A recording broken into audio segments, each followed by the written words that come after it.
اپنے اصول بناتا ہے، قواعد و ضوابط بناتا ہے، اپنی ایک سوچ اور فکر بناتا ہے، پھر اس کے مطابق انسان عمل شروع کر دیتا ہے، کاروبار شروع کر دیتا ہے، اور پھر اس میں دنیاوی اعتبار سے کبھی انسان کو کامیابی بھی ملتی ہے، کبھی ناکامی بھی ملتی ہے،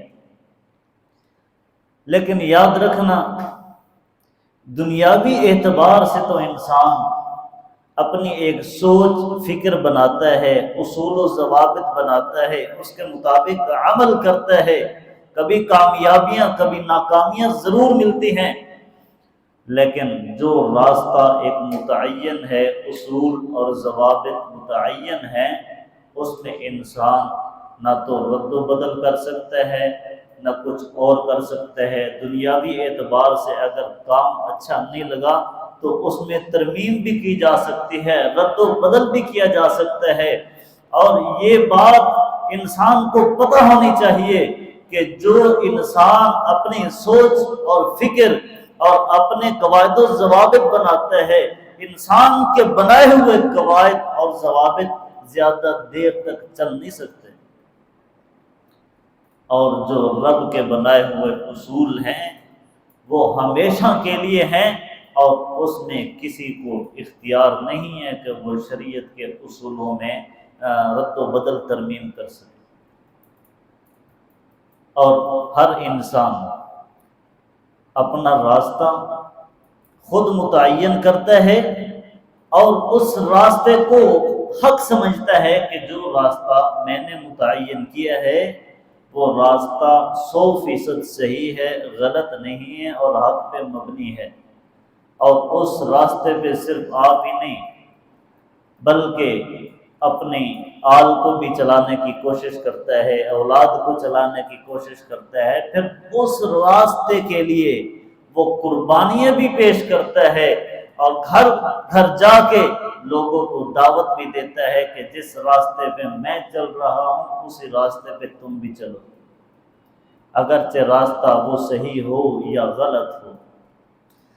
اب دیکھیے یہودیوں کو حضرت عزیر علیہ السلام کو انہوں نے اللہ کا بیٹا کہا، اور ان کی یہ عقیدت تھی، ان کی مودت تھی اور ان کی محبت تھی، اور اسی کو وہ حق سمجھتے تھے، اور اپنے آپ کو اللہ کے محبوب پسندیدہ سمجھتے تھے، اور کہتے تھے کہ ہم تو اولیاء ہیں، ہم اللہ والے ہیں، اور یہی راستہ ہمارا حق ہے۔ تو کیا ان کا یہ راستہ اگر قرآن اور سنت کی روح سے دیکھا جائے تو کیا حق پر مبنی تھا؟ عیسائیوں نے حضرت عیسیٰ علیہ السلام کو ابن اللہ کہا کہ حضرت عیسیٰ علیہ السلام اللہ کے بیٹے ہیں، جس طرح یہودیوں نے کہا عیسائیوں نے بھی اس طرح کہا۔ کیا ابن اللہ اللہ کی اولاد مان لینے سے انسان صحیح راستے پہ آ جاتا ہے؟ چونکہ وہ تو اپنے آپ کو حق سمجھتے تھے اور صحیح راستہ وہی سمجھتے تھے۔ اگر یہود و نصارہ سے پوچھا جائے کہ تمہارا صحیح راستہ کون سا ہے تو وہ کہیں گے کہ یہی راستہ ہمارا صحیح ہے، اور مشرکین مکہ سے جا کے پوچھا جائے کہ تم کس راستے پہ ہو، مشرکین مکہ کیا جواب دیں گے کہ ہم حق پہ ہیں، سچ پہ ہیں، چونکہ ہم غیر اللہ کی عبادت کرتے ہیں، اللہ کو بھی مانتے ہیں اور غیر اللہ کی بھی عبادت کرتے ہیں۔ تو کیا یہودی، عیسائی، مشرکین مکہ وہ حق پر ہیں؟ آج اگر کسی کو کہا جائے کہ اس راستے پہ آ جاؤ جو راستہ حق والا ہے، جو قرآن والا ہے اور سنت والا ہے، وہ کہتے ہیں نہیں نہیں، آپ اس راستے پر نہیں ہیں، حق پہ نہیں ہیں، حق پر تو ہم ہیں۔ پوچھا جائے تم کیسے حق پہ ہو؟ اچھا، جس طرح یہودی کہیں اسی طرح مان لیا جائے تو پھر حق پہ ہو جائیں گے، جس طرح عیسائی کہیں اسی طرح مان لیا جائے عیسیٰ علیہ السلام کو تو کیا حق پہ ہو جائیں گے؟ یا جس طرح مشرکین مکہ کا عقیدہ تھا اس عقیدے کو مان لیا جائے تو حق پہ ہو جائیں گے۔ اب اگر ہم کہتے ہیں صحیح معنوں میں اللہ کے رسول صلی اللہ علیہ وسلم کی اطاعت کرنی ہے، اتباع کرنی ہے، پیروی کرنی ہے، فرما برداری کرنی ہے، یہی راستہ حق ہے اور اسی راستے پہ آ جاؤ، کیا کہیں گے؟ تمہیں تو اللہ اور اس کے رسول صلی اللہ علیہ وسلم سے محبت ہی نہیں ہے تو تمہارے پاس صحیح راستہ کیسے آ گیا؟ پوچھا جائے بھئی صحیح راستہ کون سا ہے، محبت کیسے ہوتی ہے، اتباع اور پیروی کیسے ہوتی ہے؟ کہیں گے جس طرح ہم مانتے ہیں اسی طرح مان لو، پھر تم راہ حق پہ آ جاؤ گے۔ بھئی تم کس طرح مانتے ہو؟ بھئی ہم تو اللہ کے رسول صلی اللہ علیہ وسلم کی پیدائش کو مانتے ہیں اور آپ صلی اللہ علیہ وسلم کی پیدائش کے دن کو خوشی قرار دیتے ہیں اور اسی دن ناچ گانے چلتے ہیں، بھنگڑے ڈالے جاتے ہیں، اور کیا اس طرح ہم مان لیں تو کیا صحیح راستے پہ آ جائیں؟ نہیں، صحیح راستے پہ نہیں، بلکہ ہم راہ راست سے ہٹ جائیں گے، بھٹک جائیں گے، ضلالت میں اور گمراہی میں چلے جائیں گے۔ صحیح راستہ وہ ہے جو اللہ اور اس کے رسول صلی اللہ علیہ وسلم نے متعین فرمایا ہے، اور وہ راستہ اتباع والا قرآن اور سنت والا راستہ ہے۔ قل ان کنتم تحبون اللہ فاتبعونی یحببکم اللہ ویغفر لکم ذنوبکم واللہ غفور رحیم۔ اگر تم مجھ سے محبت کرنا چاہتے ہو اللہ تم سے محبت کرے گا، فاتبعونی، تو ایک کام کرنا پڑے گا، اتباع کرنی پڑے گی، پیروی کرنی پڑے گی، پھر فلاح بھی ملے گی، پھر نجات بھی ملے گی، جنت کا راستہ بھی ملے گا، اور جنت کا راستہ آسان بھی ہو جائے گا۔ فاتبعونی یحببکم اللہ ویغفر لکم ذنوبکم، اتباع کرنے سے، پیروی کرنے سے اللہ کا ملاقمین تمہارے سارے گناہ معاف فرما دیں گے۔ اگر انسان دنیا میں کامیابی چاہتا ہے، آخرت میں کامیابی چاہتا ہے، عذاب قبر سے بچنا چاہتا ہے، عذاب جہنم سے بچنا چاہتا ہے، نبی کریم صلی اللہ علیہ وسلم کے ہاتھوں سے حوض کوثر کا پانی پینا چاہتا ہے، پیغمبر علیہ السلام کی شفاعت کا حقدار بننا چاہتا ہے، اور عرش کا سایہ چاہتا ہے، لواء الحمد کا سایہ چاہتا ہے، تو پھر ایک ہی کام کرنا ہوگا اور وہ اتباع والا کام ہے۔ اگر یہ سارے کام کریں گے دنیا اور آخرت میں کامیابی چاہیں گے تو پھر اپنے اصول کو، اپنے قواعد و ضوابط کو، اپنے قانون کو چھوڑنا ہوگا، اللہ اور اس کے رسول صلی اللہ علیہ وسلم کے اصولوں کے مطابق چلنا ہوگا۔ اسی میں میری اور آپ کی کامیابی اور نجات ہوگی۔ اتباع کا معنی تو پیروی کرنا ہے، تو اتباع کا دوسرا معنی یہ ہے کہ جب آپ صلی اللہ علیہ وسلم کی بات سامنے آ جائے، پیغمبر علیہ السلام نے فرما دیا، آپ صلی اللہ علیہ وسلم کا فرمان سامنے آتے ہی مومن کا کام ہے کہ فوراً اس کو مان لے اور اس پہ عمل شروع کر دے۔ اس سے پتہ چلا کہ جب اللہ کے رسول صلی اللہ علیہ وسلم کا فرمان سامنے آ جائے تو پھر کسی بزرگ کا قول نہیں چلتا، کسی بڑے کے کلام نہیں چلتے، پھر اللہ کے رسول صلی اللہ علیہ وسلم کی بات کے سامنے کوئی رسم و رواج نہیں چلتے، پھر مفتیوں کے فتوے نہیں چلتے، پھر پیروں کی بات، گدی نشینوں کی باتیں پھر نہیں چلتی، پھر سب ایک طرف ہوتے ہیں، پیغمبر علیہ السلام کی بات ایک طرف ہوتی ہے، کیونکہ وہ جو پیر ہیں، اللہ کے ولی ہیں، گدی نشین ہیں، مفتیان ہیں، ان کی بات کا اعتبار اس لیے نہیں ہے کیونکہ انہوں نے بھی کلمہ نبی کا پڑھا ہے، ہم نے بھی کلمہ نبی کا پڑھا ہے، ہم نے بھی بات نبی کی ماننی ہے اور انہوں نے بات نبی کی ماننی ہے۔ ہاں اگر ان کی بات، ان کے قول کلام قرآن اور سنت کے نبی صلی اللہ علیہ وسلم کی بات کے موافق آ گئے ہیں تو ماننے کے لیے تیار ہیں، اگر مطابق نہیں ہے، موافق نہیں ہے، تو پھر ترجیح اللہ اور اس کے رسول صلی اللہ علیہ وسلم کی بات کو ہوگی۔ یا ایھا الذین آمنوا اطیعوا اللہ واطیعوا الرسول ولا تبطلوا اعمالکم، اے ایمان والو اللہ اور اس کے رسول صلی اللہ علیہ وسلم کی اطاعت کرتے رہو، اگر اطاعت کرتے رہو گے تمہارے اعمال قابل قبول ہوں گے، اگر اطاعت نہیں کرو گے تو پھر تمہارے اعمال قابل قبول نہیں ہوں گے، پھر ضائع ہو جائیں گے۔ ایک بات یاد رکھنا کہ انسان کوئی بھی عمل کرتا ہے، وہ عمل کتنا خوبصورت کیوں نہ ہو، ظاہری اعتبار سے خوبصورت نظر آتا ہو، اور اس کو کرنے والوں کی تعداد بھی زیادہ ہو۔ اکثر یہی کہا جاتا ہے نا کہ آپ تو تھوڑے سے ہیں، آپ حق پہ ہیں، وہ جو زیادہ تعداد میں ہیں وہ حق میں نہیں ہے۔ اور قرآن کا فیصلہ پڑھ کے دیکھو، قرآن کیا کہتے ہیں؟ وَلَٰكِنَّ أَكْثَرَ النَّاسِ لَا يَعْلَمُونَ وَلَٰكِنَّ أَكْثَرَهُمْ لَا يُؤْمِنُونَ، اکثر لوگوں کو تو علم نہیں ہے، اکثر لوگ تو مومن ہی نہیں ہیں۔ فَقَلِيلًا مَا يُؤْمِنُونَ، مومن تو وہ ہیں جو تھوڑی تعداد میں ہیں، ان کے پاس حق ہے۔ کوئی عمل ظاہری طور پہ خوبصورت کیوں نہ نظر آئے اور کرنے والوں کی تعداد زیادہ کیوں نہ ہو، اور عمل کرنے والوں میں بڑے بڑے مفتیان، بڑے بڑے عالم دین اور بڑی بڑی شخصیات کیوں نہ نظر آ رہی ہوں، وہ عمل قابل تعریف کیوں نہ ہو،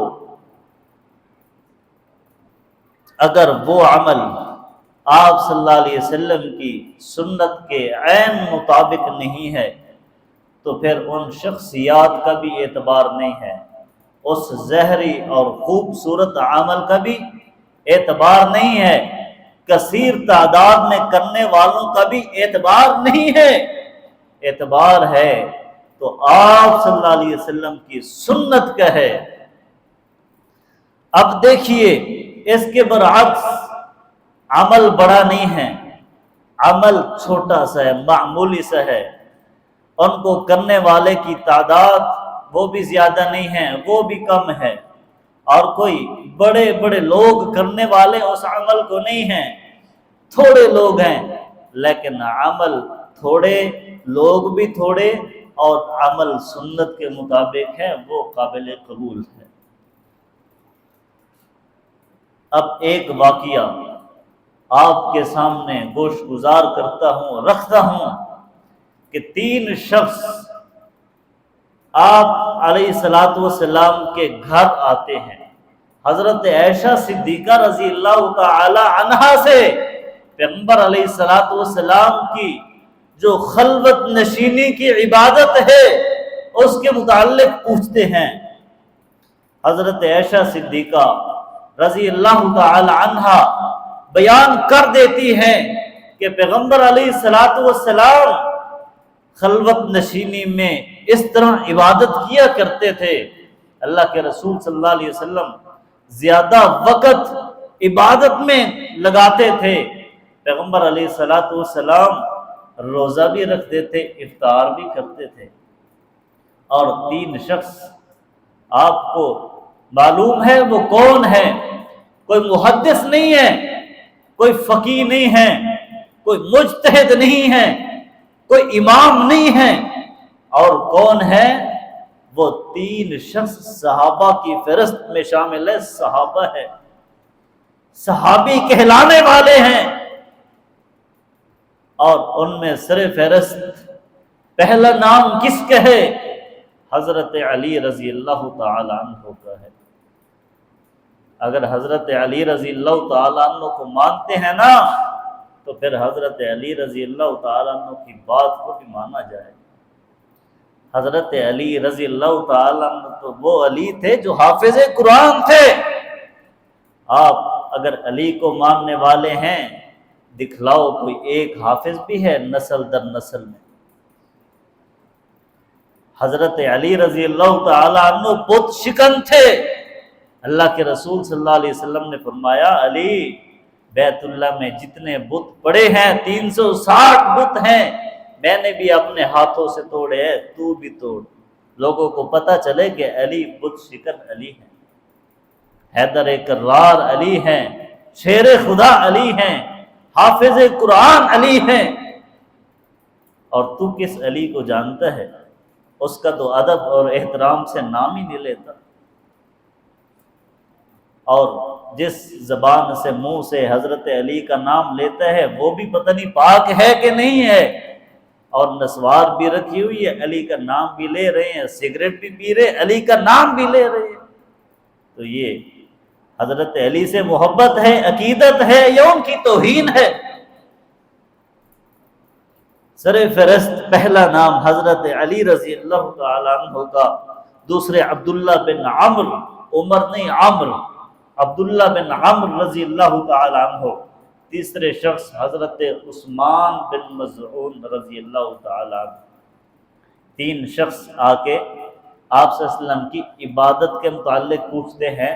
جب حضرت عائشہ صدیقہ کائنات رضی اللہ تعالی عنہا بتاتی ہیں تو کیا کہتے ہیں کہ ہماری عبادت اللہ کے رسول صلی اللہ علیہ وسلم کی عبادت کے مقابلے میں بہت کم ہے اور حقیر ہے، کیونکہ آپ تو اللہ کے نبی ہیں اور اتنی عبادت کرتے ہیں، حالانکہ اللہ نے آپ صلی اللہ علیہ وسلم کے اگلے پچھلے گناہ بھی معاف فرما دیے ہیں، پھر بھی اتنی عبادت کرتے ہیں، تو پھر ہماری عبادت کی تو پھر حیثیت ہی کچھ نہیں ہے. دیکھیں سوچ اچھی ہے، فکر اچھی ہے، تمنا آرزو خواہش بالکل اچھی ہے، اور جو کام کرتے جا رہے ہیں وہ کام بھی اچھا ہے، اور جو کام اچھا ہے وہ کام قابل تعریف بھی ہے.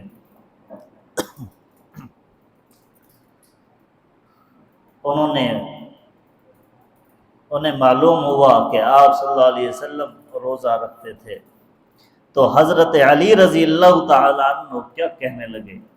فَإِنِّي أُصَلِّي اللَّيْلَ أَبَدًا أَنَا أَصُومُ الدَّهْرَ وَلَا أُفْطِرُ. حضرت علی رضی اللہ تعالیٰ عنہ کہنے لگے فَإِنِّي أُصَلِّي اللَّيْلَ أَبَدًا، میں تو ہمیشہ رات کو قیام کروں گا اور کرتا رہوں گا، ہمیشہ کرتا رہوں گا، لمبا لمبا قیام کرتا رہوں گا. اور بتائیے قیام کرنا کوئی گناہ کا کام ہے؟ نیکی کا کام ہے، اور یہ کام قابل تعریف بھی ہے. کرنے والے کون ہیں؟ حضرت علی رضی اللہ تعالیٰ عنہ. اور دوسرا کام دیکھیے، حضرت عبداللہ بن عمرو کہتے ہیں انا اصوم الدہر ولا افطر، میں روزے رکھوں گا، ہمیشہ رکھوں گا، کبھی بھی ناغہ نہیں کروں گا، ولا افطر، اور کبھی افطار نہیں کروں گا، کبھی روزہ چھوڑ نہیں دوں گا، مسلسل اور لگاتار رکھتا رہوں گا. اور تیسرے شخص حضرت عثمان بن مظعون رضی اللہ تعالیٰ عنہ کیا کہتے ہیں؟ انا اعتدل النساء فلا اتزوج ابدا، میں تو ہمیشہ عورتوں سے علیحدہ رہوں گا، کبھی شادی بھی نہیں کروں گا. یہ سوچ فکر کیوں پیدا ہوئی ہے کہ اگر شادی کر لوں گا بیوی بچے آ جائیں گے، دنیا کے کاموں میں مشغول ہو جائیں گے، اللہ کی عبادت کرنے کا موقع نہیں ملے گا. سوچ ہے نا، فکر اچھی ہے اور کام بھی اچھے ہیں، شخصیات بھی بڑی ہیں، لیکن دیکھیے کام جب اللہ کے رسول صلی اللہ علیہ وسلم کو معلوم ہوتا ہے، آپ صلی اللہ علیہ وسلم کو پتہ چلتا ہے کہ 3 صحابی آئے تھے، میری عبادت کے متعلق پوچھ کے گئے ہیں اور یہ باتیں کر کے گئے ہیں کہ ہم یہ کریں گے، یہ کریں گے، یہ کریں گے. آپ صلی اللہ علیہ وسلم ان تینوں کی تلاش میں نکلتے ہیں اور دیکھتے ہیں کہ وہ ایک مقام پہ تینوں اکٹھے ہیں. آپ صلی اللہ علیہ وسلم کیا فرماتے ہیں؟ انتم الذین قلتم کذا و کذا، تم وہی ہو نا تینوں جنہوں نے یہ بات کی ہے، یہ کام کرنے کو کہا ہے۔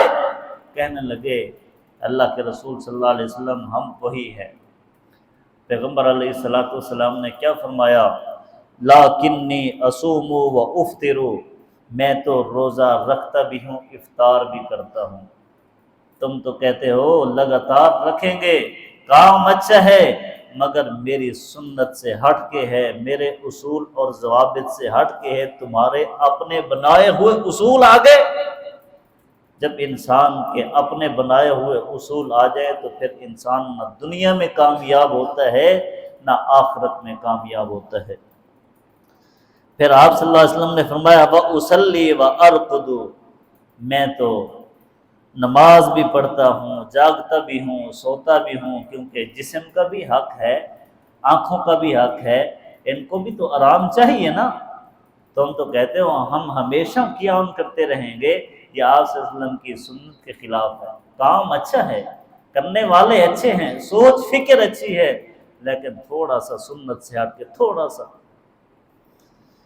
اور تیسرے نے کہا تھا کہ میں کبھی شادی نہیں کروں گا، تو پیغمبر علیہ الصلوۃ والسلام نے فرمایا وَأَتَزَوَّجُ النِّسَاءَ، میں نے بھی تو عورتوں سے شادی کی ہے، اگر تم شادی نہیں کرتے تو سنت سے ہٹ گئے۔ فَمَنْ رَغِبَ عَنْ سُنَّتِي فَلَيْسَ مِنِّي، جو شخص ہماری سنت سے ہٹ جائے گا، اعراض کرے گا، روگردانی کرے گا، ہمارے اصولوں کے مطابق زندگی نہیں گزارے گا، فَلَيْسَ مِنِّي، اس کا تعلق نہ آج ہمارے سے ہے نہ کل قیامت کے دن ہوگا۔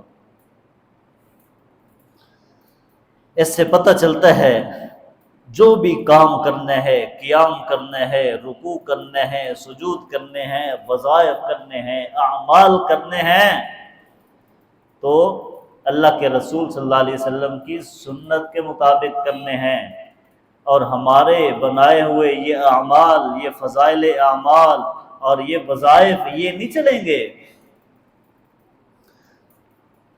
وَمَا آتَاكُمُ الرَّسُولُ فَخُذُوهُ وَمَا نَهَاكُمْ عَنْهُ فَانْتَهُوا، جو آپ صلی اللہ علیہ وسلم سے مل جائے وہ خوشی سے لے لے، قبول کر لیں، اور جس چیز سے آپ صلی اللہ علیہ وسلم روک دیں، منع کر دیں، اس سے رک جائے۔ وہ کام کریں جو اچھا بھی ہو، قابل تعریف بھی ہو، سنت کے عین مطابق ہو، وہ قابل قبول ہے، ورنہ قابل قبول نہیں ہے۔ ایک مرتبہ پیغمبر علیہ الصلوۃ والسلام اور ساتھ حضرت ابوبکر صدیق رضی اللہ تعالیٰ عنہ بیٹھے ہیں، اتنے میں حضرت عمر رضی اللہ تعالیٰ عنہ آتے ہیں۔ وہ عمر جس سے شیطان بھی ڈرتا ہے، کفار بھی ڈرتے ہیں، اتنی ان کی دہشت ہے۔ تورات کا ایک ورقہ لے کے آتے ہیں، پورا نسخہ نہیں، ایک دو اوراق لے کے آتے ہیں، آپ صلی اللہ علیہ وسلم کے سامنے رکھتے ہیں، اس کی تعریف کرتے ہیں، پھر اسے اونچا اونچا پڑھنا شروع کر دیتے ہیں۔ صدیق اکبر رضی اللہ تعالیٰ عنہ دیکھتے ہیں کہ آپ صلی اللہ علیہ وسلم کا چہرہ تھوڑا سا متغیر ہوا ہے۔ انہوں نے حضرت عمر رضی اللہ تعالیٰ عنہ کو کہا کہ تم آپ صلی اللہ علیہ وسلم کی طرف دیکھتے نہیں ہو، آپ صلی اللہ علیہ وسلم غصے ہو رہے ہیں، یہ تورات کیوں پڑھ رہے ہو؟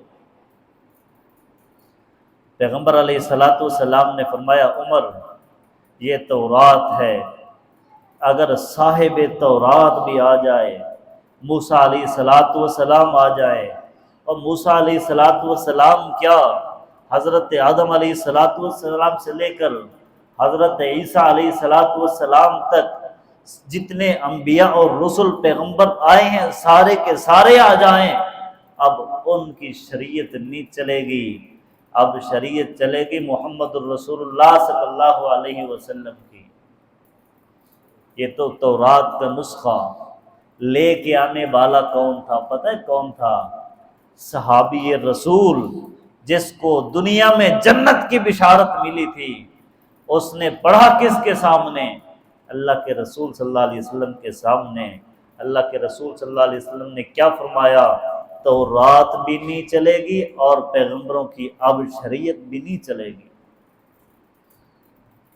ہم کتنے طاقتور ہیں ہماری سوچ کتنی آگے ہے، ہماری فکر کتنی آگے ہے۔ وہ تو ایک ورقہ تھا، ہم نے بڑی بڑی کتابیں اصول کی لکھ دی ہیں، اور جب تورات کی کوئی حیثیت نہیں ہے تو پھر تیری یہ قدوری، بکایا، ہدایہ، پھر ان کی بھی کوئی حیثیت نہیں ہے۔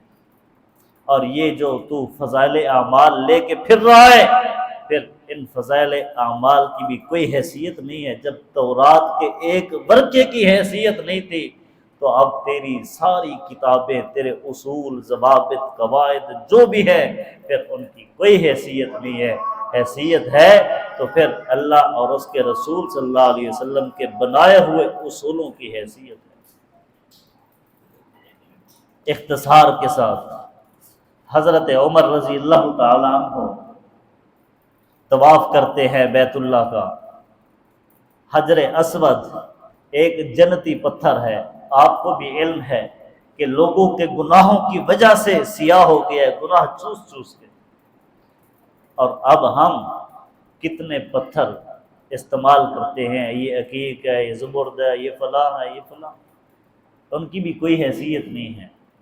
حجر اسود ہے، حضرت عمر رضی اللہ تعالیٰ عنہ مخاطب ہو کے کہتے ہیں، اے حجر اسود، جانتا ہوں تو ایک پتھر ہے، کوئی نفع نقصان نہیں پہنچا سکتا۔